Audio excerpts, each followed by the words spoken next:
G'day everyone, it's Greg Ryan here and welcome to episode 20 of Rare and Resilient 1 in 5,000 podcasts. And today we're joined by Cassandra from Florida, who is the mother of 22-month-old Malachi, who was born with Imperforate Anus Anorectal Malformation without a fistula and as well was born with Down syndrome. And for kids born with that condition without the fistula, 95% of the children are born with Down syndrome, and that equates to 5% of ARM patients. So, hi, Cassandra. Welcome to the podcast. Yes, thank you. It's great to have you. And I'll get you to read your story, which is story number 20 in the book, page 33. So go ahead. All right. A little boy with a little extra and no anus. As a young military couple that had no idea if conception was possible due to my health challenges, the idea of starting a family seemed daunting. In August of 2017, our prayers were answered, and we became pregnant with our first child. Lillian was born May 8, 2018. Life was very easy early on, as we enjoyed life with Lily, and we wanted to give her a sibling as soon as possible. In June of 2019, we found out we were yet again pregnant, another answered prayer. Our family moved back to Florida from Virginia in August of 2019. Our pregnancy was relatively easy, although high risk. There were many ultrasounds and growth checks, but the only thing discovered was IUGR, intrauterine growth restriction.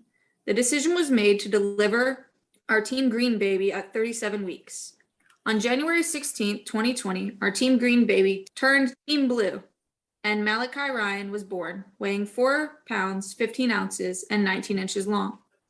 The first thing noticed during his newborn exam was the absence of an anus. The nurse brought over my tiny baby, showed me his bottom where a gathering of skin was, and stated, "Your son has no anus, but it's okay. It's an easy fix."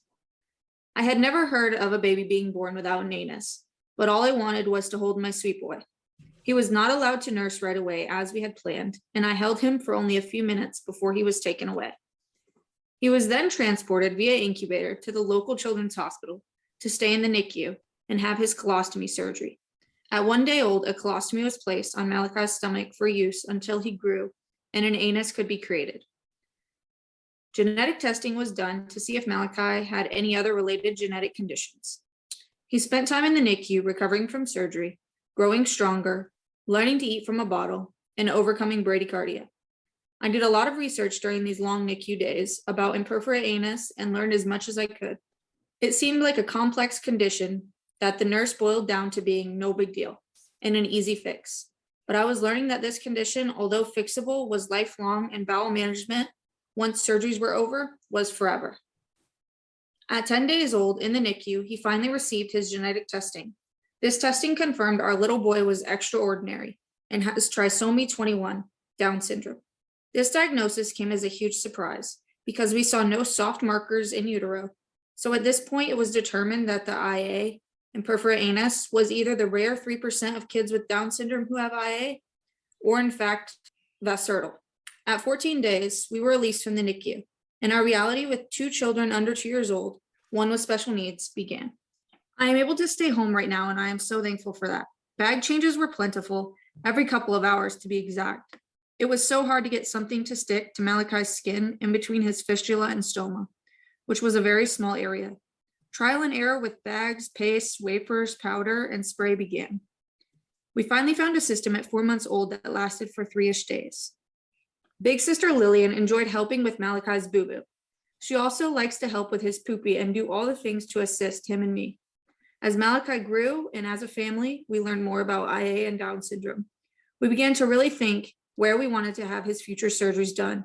Locally, we did not have a colorectal center, only a general surgeon who was going to do everything.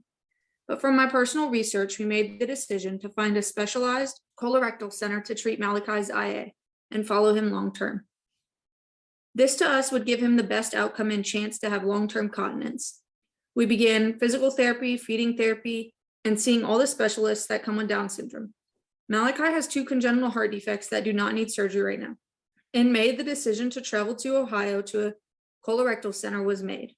I began contacting all the necessary people and determining when we would need to travel for his PSARP. The COVID-19 pandemic complicated things a little and caused surgery to be pushed back a bit. But overall, things worked out, and the colorectal center at Cincinnati Children's Hospital in Ohio was very easy to work with, even though it was long distance. Dr. Aaron Garrison was assigned to Malachi's case, and I could not have asked for a better doctor and surgeon. In early July, Grandma Tina, my mother, Malachi, and I traveled to Cincinnati for procedures and PSARP. A fistulogram was done first to determine the level of his IA and whether he had a fistula or not.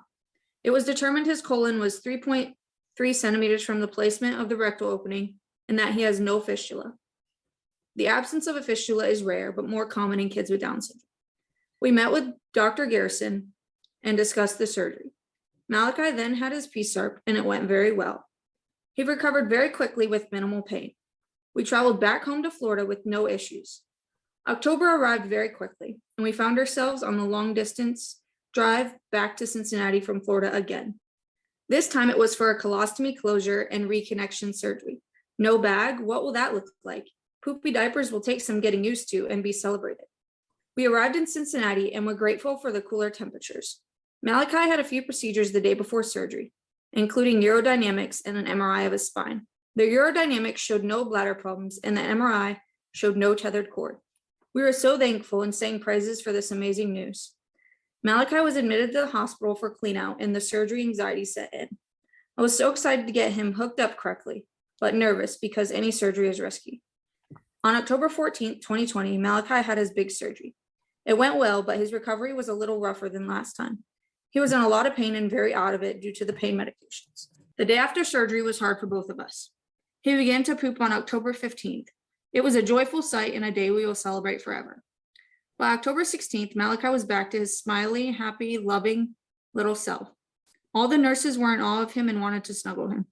Grandma also got Malachi to start saying mama while we were in the hospital, which was amazing to hear. We stayed for a few days in the hospital as a precaution and to wait to see the surgeon the following Monday. Dr. Garrison gave us the okay to head out and then head home at the end of the week. Malachi had a pretty severe diaper rash, which we were warned about, but we were able to keep him comfortable with a variety of creams. The trip back to Florida was easy and uneventful. As I write this has been 2 weeks since surgery, and he is doing amazingly. If you did not know Malachi was born without an anus and had a colostomy bag for 9 months, you would never be able to guess. Malachi poops about 5 times a day and seems to be in no pain. We are so grateful for the advances in medical procedures and treatments, and the PSARP surgery that saved his life. Now we can focus on intense therapies to get him sitting up, crawling, and then walking. We are also anxiously awaiting a Baha hearing device and cannot wait to see how Malachi responds to the new sounds he'll be able to hear. We know our IA journey does not end here. He will need lifelong follow-up and most likely bowel management, but we will continue to take everything day by day. We will keep smiling, leaning on each other, having fun, and enjoying all the little things in life. Our family is so excited about our journey together. We will continue to raise awareness for IA and advocate for the Down syndrome community. We will also continue to celebrate poop and toots. Thank you for reading our story, and I hope Malachi's strength, happiness, smiles, and story helps you, inspires you, and gives you hope. Thanks very much, Cassandra. That was lovely. How was it reading it back now? It's nearly 12 months ago since you wrote it. Yeah, almost to the day, actually, because we were just talking about that the other day, that it had been exactly a year since his surgery. So a lot has changed and a lot hasn't changed. Let's first talk about how things have changed and what Malachi's had. Has he had any further surgery since, and how did that hearing test go, and what's the update? Yeah, so originally we said in the story that Malachi was not going to need heart surgery. He ended up needing heart surgery shortly thereafter. He had his reconnection surgery to place an occluder device to close the PDA he was born with that had not closed yet on its own. And so we did that to help him start gaining weight and lessen his cardiac symptoms. And that went amazingly. And his cardiac symptoms are basically gone since then. He still has 2 other cardiac conditions that we do not anticipate surgery in the long run. And if so, it will be hopefully when he's way older. We did get his hearing aid. He has a Baha hearing device, it's made by Cochlear. It completely bypasses his right ear. He's completely deaf in his right ear. So it transmits the sound on the bone to the left ear. Right now, we haven't been able to do a hearing test with it on because he's so little and hearing tests are hard to do. But as far as we can tell at home and his vocabulary wise, it seems to really be helping, and he seems to be a lot more aware when he's wearing it and able to hear more, which is great. We've gotten both of those. He had another surgery in March for something called laryngomalacia, floppy larynx, basically. It was contributing to his severe sleep apnea and feeding problems. So we decided to go ahead and go through with surgery for that, as well as removing his adenoids. And so that surgery was a success, but unfortunately, post-surgery, he had worse feeding problems and began to aspirate liquids. So we had to take a pause from liquids for, about 6 months. And he ended up getting a feeding G-tube right around Easter of this year. And he's been using that for his liquids since, which weight-wise, he really is thriving now, which we are very grateful for. And we just got approval about 2 weeks ago to start liquids by mouth again. So we just figure that he needed time to heal from that surgery. So after about 6 months, his throat, his larynx, his esophagus was healed properly to put that liquid down the esophagus and not the windpipe. So we're really pushing food and liquids now, but very, very thankful for the feeding tube. Although at first very apprehensive, but it has done amazing for him, and he really is growing and getting a lot bigger with it. So it really has been a blessing. So was Malachi diagnosed with esophageal atresia when he was born as part of his VACTAL? No, he was not. They just said laryngomalacia, and I think that has a lot to do with the low muscle tone and the Down syndrome. Right. So that's kind of what they go with for that. And how's he going with his bowels? What's your bowel management program you're on? And I'm so glad you mentioned Aaron Garrison. He's a wonderful man. I've been fortunate to meet him a couple of times in some conferences, and yeah, he's just a great person. Yeah, he was really amazing and very, very caring, but very straightforward. Kind of laid it all out there, and even from a long distance, willing to make it work and willing to limit our trips as much as possible and do a lot over the phone and virtually, which has been amazing. So we started with this liquid Senna pretty much right after surgery, I want to say within 2 weeks of surgery. And we were giving that every day, about 5 milliliters at first. We were giving it every day. And then, let's see, that's when he was eating food. So we were having some more, like a lot of food, a lot of more solids, and we noticed that he was having a few more bowel problems. So we upped the dosage a bit, and then he was doing good. Really, we got X-rays, and they looked great. We ended up going back and seeing Dr. Garrison this summer and seeing the team there, and they were very pleased with how everything was going. The thing that has been a little different is since getting the G-tube, because he's getting basically the milk, which is all he was really getting for a while, a special Pediasure with already broken down proteins, we ended up halting back on the Senna kind of on our own will, basically kind of at our own judgment, just because those G-tube feedings are so much different than eating solids orally, and he was having way too many bowels a day. So we halted back on that, and right now we're only doing it about every 2 to 3 days, 7 milliliters of the liquid Senna, and it seems to be working great. He's not having bowel movements all day long, which we did not want. A couple good ones a day, and maybe we realize one day, okay, this is too hard. So it is really just it's kind of a game still. But as he gets a more solid diet, more routine diet, off the feeding tube, which is the ultimate goal, I think we'll have a little more routine with the bowel management. But right now it's kind of just look and see, and it's still a little tough. A bit like trial and error, I suppose. Yeah, and I think it will be until, yeah, like I said, he has like the solid like 3 meals a day and a couple snacks. So right now it's still mainly that liquid Pediasure, which can quite often come out just like liquid. So you mentioned that hopefully he will have the G tube removed soon. When do you anticipate that will happen? So basically, we're really pushing, purees right now. We're still working on solids, but liquids is what we really need to master. Feeding and drinking with Down syndrome in general can be tricky with the lower muscle tone in the mouth and the oral aversions and the protrusion of the tongue and the larger tongue.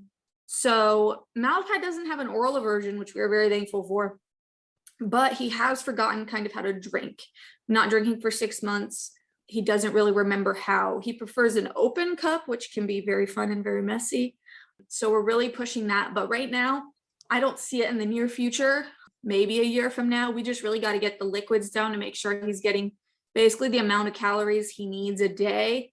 We're up to about 2,000 calories a day, which is kind of crazy. But that's where we had to get him to gain any weight. Have you connected with many other parents of Down syndrome IA kids to see how they cope and whether they've had similar experiences?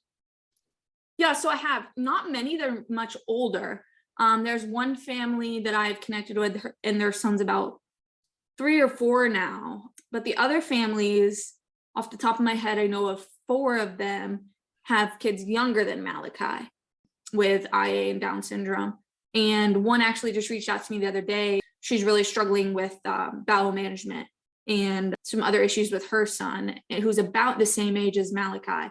So there is a community, but I haven't met many that are older. Oh, okay. And if any families are listening to this podcast who have children with Down syndrome and IA, would you be willing to have a chat to them and help them share your experiences, because you're very knowledgeable on what you've had to deal with? Yeah, for sure. And I have steered a couple people in the direction of, like, obviously a colorectal specialist, specifically one family here locally whose son was not born with Down syndrome, but was born with IA and some other related conditions. And a mutual friend connected us, and I kind of informed them about seeing a colorectal specialist and what places to look into and what to steer away from. And because I was very grateful for that information when I had Malachi, because honestly, if you don't connect with those people and find that information, then you do risk it being done by a general surgeon. And not saying that all general surgeons can't do it correctly, but that team is what's important. I find that entire bowel management team to be important to reach out to, because our pediatrician's amazing. He's a great guy, but he doesn't know all of this stuff related to IA. It's completely different than your average constipation issue or bowel issue.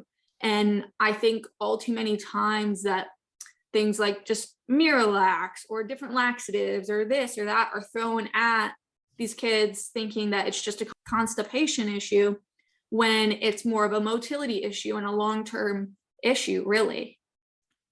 Yeah, that's very important. The multidisciplinary centres have definitely changed the lives of so many IA kids and their families.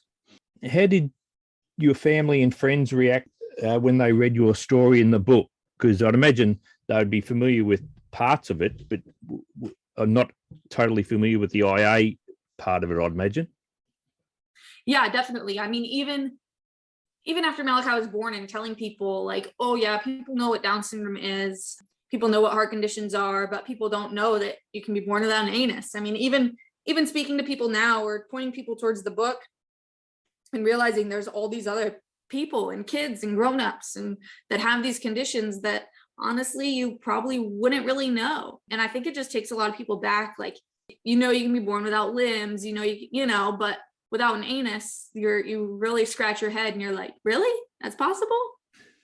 I really take a extra special interest in the kids born with Down syndrome, because, as I said earlier, 95% of kids born without a fistula are born with with Down syndrome, and I'm in the other 5% where I was born without a fistula as well. So, as you can imagine, it means extra to me to see these kids thrive and how they're going.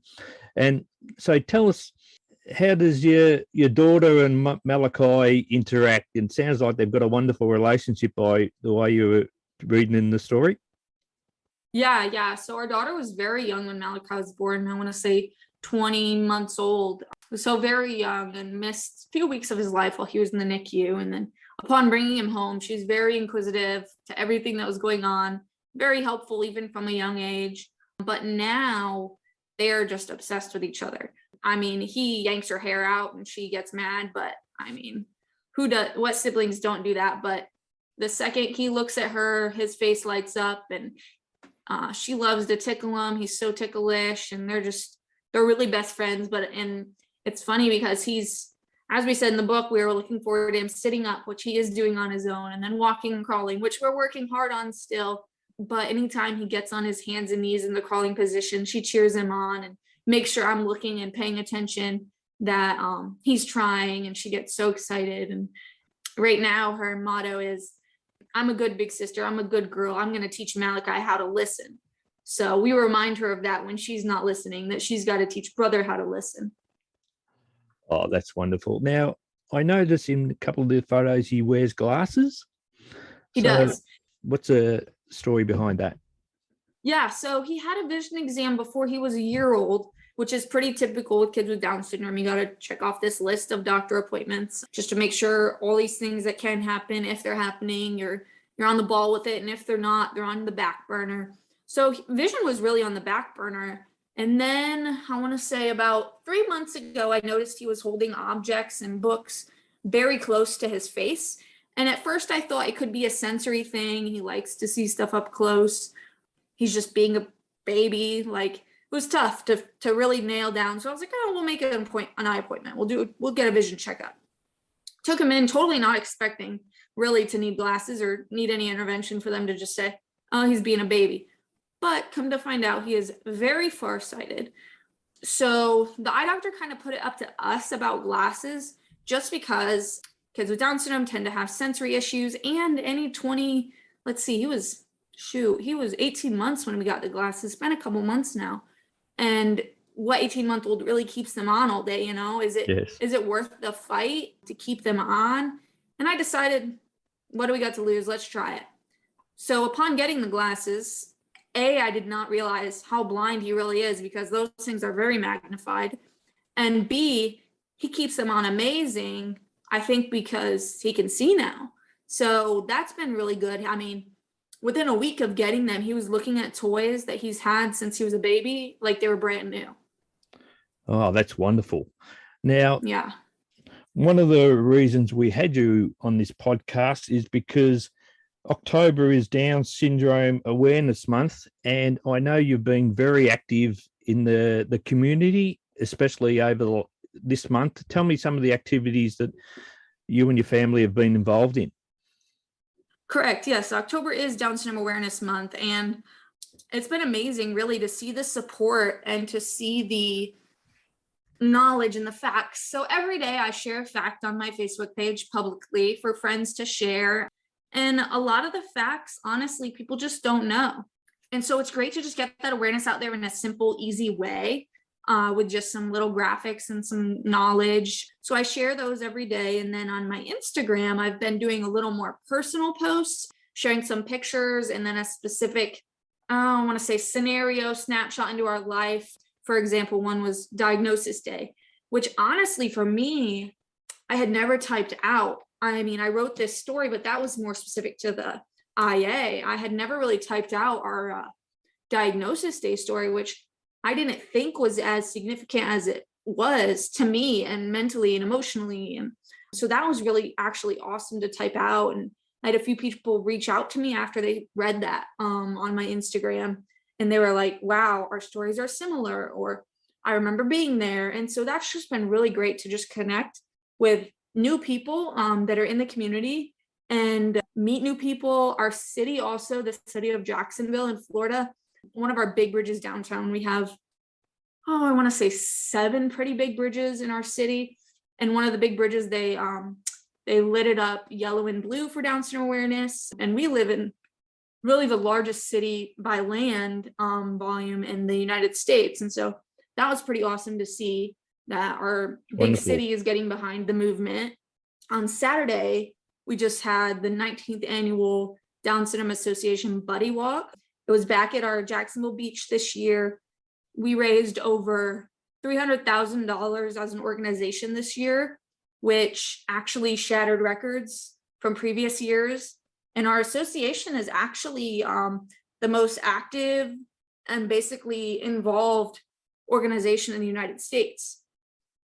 That's wonderful. Now, would you like to share the story you wrote about Diagnosis Day? That'd be wonderful. Sure. Yeah, let me pull it up and I can share that. So I shared this on my Instagram on October 2nd, Diagnosis Day. This day started out like any other day in the NICU. We were in the step-up unit where I could room in and participate in all of his care, which was amazing. It was 10 days post-birth. Knowing the standard genetic testing they did at 2 days old due to his imperforate anus should be back in 7 to 10 days. I inquired with the doctor about the testing. I was in the middle of my independent colostomy bag changing training with our amazing wound care nurse when the doctor walked in, hung his head down and handed me a paper. He said, "There are still options, and we will have genetics consult you." Inside, I knew his traits began to grow as he grew, and I knew something was different. But I'll be honest, I hadn't discussed these suspicions with anyone besides my mom, in secret. Since I began noticing traits and Googling them, not one single doctor for 10 days mentioned Down syndrome or any suspicions. Once I was alone in the room, I'll be honest, I cried. I was angry, sad, emotional, fearful, and so much more. I called my mom and said we were right, he has Down syndrome, as I sobbed. Ryan, my husband, was at work. I called and said, after work, meet me at the hospital for a genetics appointment. He asked questions, but I simply didn't answer. Now the plan had always been have our own kids, neurotypical, of course, and then adopt a child with special needs, because I knew my heart for kids with disabilities, and God knew. But I never would have imagined he would give me my own special needs child. God sure does know what he's doing. I have never questioned that once, although I did question, what did I do wrong? Was this my fault? Why didn't we catch this prenatally? Was it from my medication? And so much more. To include selfishly, what will our future look like? How will this change our lives? And I don't think I can do it. Overall, so many emotions, so many questions, so many what ifs, and so much worry, which now, 20 months into it, I know all was in vain. Sure, things have been very tough at times, but Malachi is a blessing, a surprise, happy, joyful, strong, and a loving blessing. That's wonderful. Oh, I reckon that was a little bit more emotional for you just reading that by looking at your face when you were reading it. Yeah, definitely. I mean, like I said, when I typed it up the other day, the second day of October for Down Syndrome Awareness Month, I'd never written it out before. And I don't even think I've ever really processed it before because I hadn't really needed to. So just the most impactful thing I would say, and the most impactful thing that my friends have said or questioned on Facebook or Instagram was when the doctor said, you still have options. And to this day, that hurts because I mean, he's 10 days old. What options do I have? He's my son. Just because his chromosomes are different doesn't mean we don't want him. We're not going to treat him any differently. So to this day, I would say those words hurt. And that's one reason why I really, really advocate for these kids and for Down syndrome, because these kids are so worthy and so amazing. And just to get to know one of them, any of them, is to know happiness, genuine happiness and genuine love and just genuine people. And just, I advocate for these kids to these doctors too, and just show like these kids are just as worthy as any other kid with the regular amount of chromosomes. So yeah. Oh, look, Malachi is so incredibly lucky to have a mum like you, and I can't even begin to imagine what that would have been like when the doctor said that it's hard to comprehend how that must have felt. Now, you've got some very happy news recently, haven't you? Yes. So very recently, we found out we were expecting again. So we are very excited. The excitement has finally kicked in. The nervousness has kicked out a little bit. So yeah, come March, we will have another little girl to the family. So gonna be on that 3 under 3 train for a little while. But Lily, our oldest, is so mature and so helpful and so excited for a baby sister. She was gonna be so mad if it was a baby brother because she already has one of those. Oh, that's just so wonderful. And you touched on it briefly. How have you coped emotionally since Malachi was born? You know, because I imagine it's you, as you say, you went through the diagnosis and all that. What's your way of sort of getting through the days when some days would be really hard, I'd imagine? Yeah, I would say that first year and a half for us was really tough. Like appointment after appointment, surgery after surgery. I feel like we never really got a break. A lot of unexpected things, a lot of unexpected extra diagnosis, the heart surgery, the throat surgery, the feeding tube, the glasses, the hearing aid, a lot of things that we didn't know of at birth, which was harder to process and keep processing when you keep getting these hits and blows. But for me personally, I really lean on God and his promises and our church family. We are very involved with our church, and we have a great small group and community. And then the other thing that I've really plugged into here locally is just the special needs community, not just Down syndrome, but any special need. They've been a wealth of resource on those days where I'm like, I need a good doctor for this. I can't find one. I need a good therapist for this. I can't find one. Please help. Or I need a night out.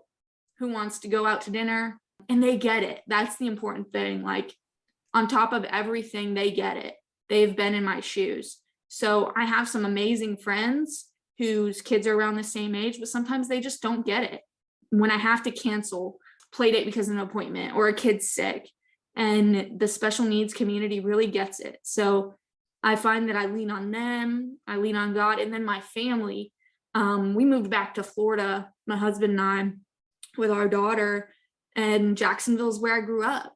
My parents live here, my siblings live here, my nieces live here, and this is just home. Honestly, I don't know what we would have done living without them in Virginia with all of this, especially because of COVID. We can't bring my daughter. I go alone to all appointments and therapies. What would I have done with our daughter if I was alone? So we really have a tight family. We actually ended up buying a new home. Well, we were renting when we moved here, and we bought a home the beginning of last year, and we ended up moving less than 2 miles away from my parents, which at first I was a little leery about. But it's been a blessing because they're right around the corner when I need something. And having a kid with special needs, you might need something at midnight. You might need to go to the hospital at midnight, and you need someone to watch your other child. So my family, my faith, and the special needs parents locally is really what I lean on. Oh, that's wonderful. Look, it's been fantastic to hear your story and Malachi's story, and for you to be so open and honest and, so positive as well. I think that's one of the great messages that has come through on this podcast. So I can't thank you enough, Cassandra. Yeah, thank you. Thank you for this opportunity. I love sharing our story and our message, and just if we can help one more person, that's what it's about. Yeah, well, I'm sure you'll have people that would love to contact you, and I'll be able to contact you through me.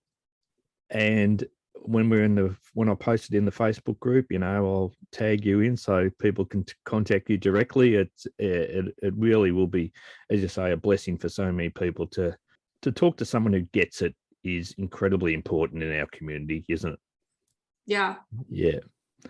All right. Well, when you see Malachi in the morning, give him a big high five for me. Tell him he's got a IA brother all the way down in Australia. Thanks again, Cassandra. It's been wonderful. Yeah, thank you. Okay. Bye.